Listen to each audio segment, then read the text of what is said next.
For many of us, the name David Protter conjures up memories of a terrorist attack on the Israeli consulate in Johannesburg in 1975. But this is the man a community in Limpopo province turns to when danger beckons. This is a carte blanche interview interrupted by a real-life emergency. We're talking to the owner of an emergency rescue and response company when a woman storms into the office. Yeah. She says she needs help because there's an intruder on her property. And within seconds, our man responds in person.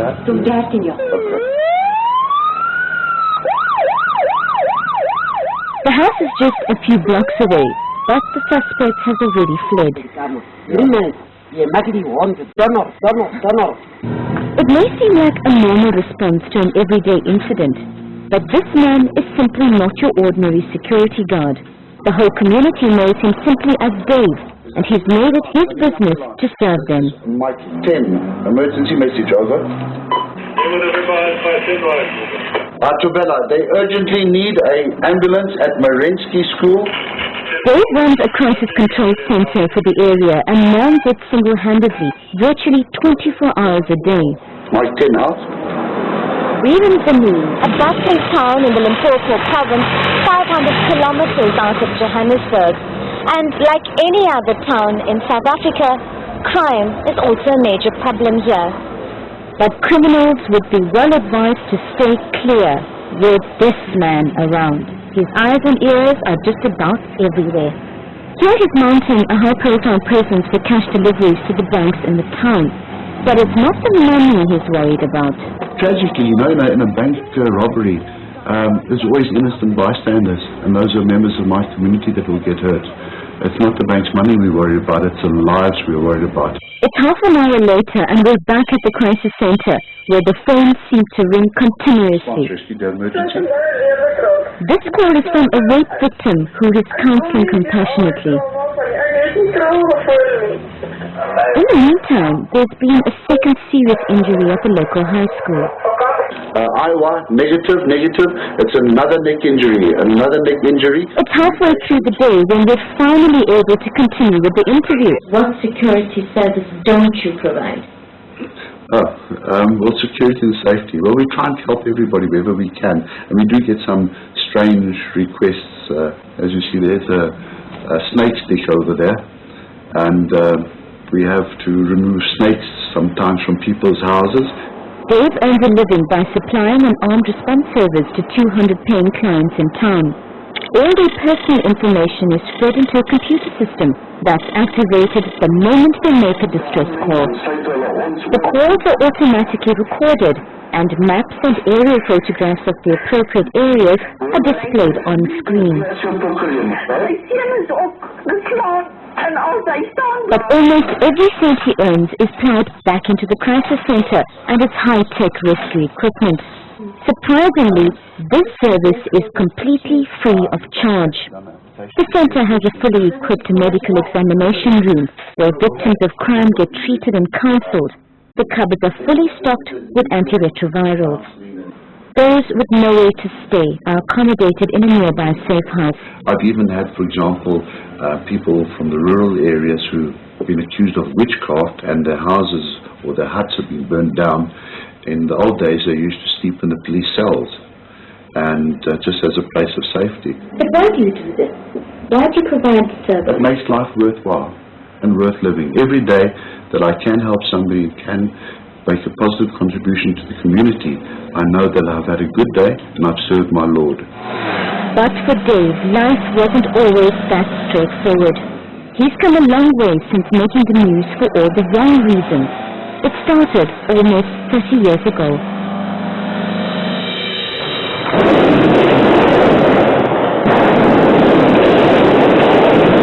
On the 28th of April, 1975, a small war broke out in downtown Johannesburg. First news said a group of 6 terrorists had taken over the Israeli consulate in Fox Street, opposite the Carlton Center. Hundreds of soldiers and policemen were rushed to the area. Government ministers and senior officials converged on the scene. We want to know exactly where are your officers. Entrance go.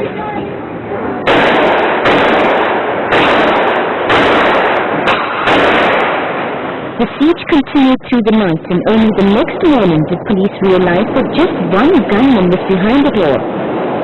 At the time, the Reuters news agency reported that 21 people, including 3 children, were being held hostage by a lone gunman.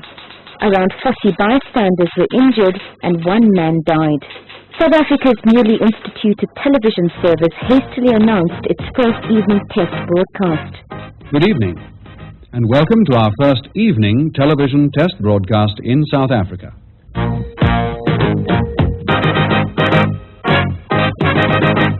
At lunchtime on Monday, April 28th, a security guard at the Israeli consulate in Johannesburg, David Protter, occupied the... From then on, Dave Protter would be known as the terrorist who caused the Fox Street siege. He pleaded guilty to all charges, including murder, and was sentenced to 59 years in prison. Then, on the 4th of July 1991, after serving only 16 years of his jail term, Dave Protter was suddenly released, unconditionally. It was a traumatic shock. A traumatic shock? Yeah, I literally cried like a baby. It was a very different South Africa that you re-entered after spending 16 years in prison. I felt like Rupert van Winkle. But yes, it was actually frightening. I was afraid to move around in crowds. I was afraid to go near a shopping center. I had to relearn how to drive. I had to relearn how to use a motorbike. I had to learn how to use an ATM or a touch telephone. He first raped the streets with gunfire, wounding many pedestrians. He did this flitting from window... But Dave says the truth about Fox Street was never completely revealed. Although he was branded a trigger-happy psychopath, he maintains, as he did then, that in fact he was acting on the orders of an Israeli general. The whole tragedy began as an instruction, a security exercise. I was a young, naive, enthusiastic operator. I was given instruction to penetrate as a security test the Israeli consulate. Things went wrong when one of the officers threatened me with a firearm, and I acted wrongly but instinctively, and I killed him. And from there on it escalated out of hand. The only reason I surrendered was when the late General Hendrik van der Berg came there. He diffused the whole situation. However, once he'd surrendered, Dave says he was expected to make the ultimate sacrifice. It was originally said to me that I was trying to commit suicide by the Israelis, and that is why I tried about 5 or 6 times. Did all of that come out in court? I didn't want to be defended. I made a statement and I said this was my instruction, and I pleaded guilty, and it was immediately rejected by the court as being absurd and the thinking of a mentally disturbed person. It was subsequently confirmed that I was definitely not a psychopath, and I was then decertified by the Supreme Court. In its judgment, the court also found that ricocheting bullets from crossfire caused all the injuries, rather than direct fire coming from Dave's gun.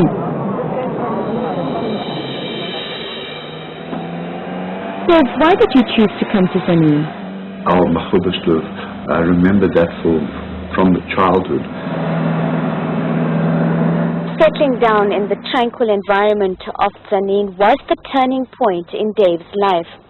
But while life here may be a far cry from his cloistered jail experience, his prison memories are still very fresh and raw in his mind.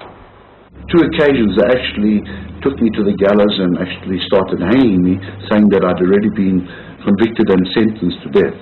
Eventually, then playing around hanging me, I burst into tears and wet my trousers, and found myself again chained up on my bed in my cell. And it happened twice. That trauma still does stay with me. But the point is that it was very difficult for them to understand that one person could keep a whole number of people at bay for so many hours. After his release from prison, they've met with some of the people who were injured during the siege. That actually gave me inspiration to re-enter society with my own name, because a lot of people said I must change my name and even go overseas. I said no, I'm not changing my name, I'm not running away. I'm going to do something to contribute back to society, and that is why I'm here today.